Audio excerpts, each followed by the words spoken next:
পিঠা করতেছে আজকে সকালে ব্রেকফাস্ট এদেরও বুগনি আর এখানে হচ্ছে রুটি। বুগনিটা মা রান্না করছে, দেখো কালারটা কি সুন্দর হয়েছে। আর এখানে আমি রুটি করতেছি সকালে টিফিন। কি রুটি ডি নরমাল রুটি লাগতেছে না? তন্দুরি রুটি। ফুলকো ফুলকো লুচির জায়গায় তন্দুরি রুটি। ফুলকো ফুলকো রুটি, ফুলকো ফুলকো লুচির জায়গা ফুলকো ফুলকো রুটি।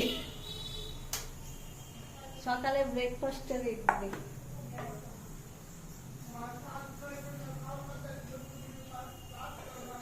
আর ওখানে দেখো বৃষ্টির ভাব, বৃষ্টি পড়তেছে। ঠান্ডা দিনে গরম গরম রুটি আর গরম গরম ঘুগনি।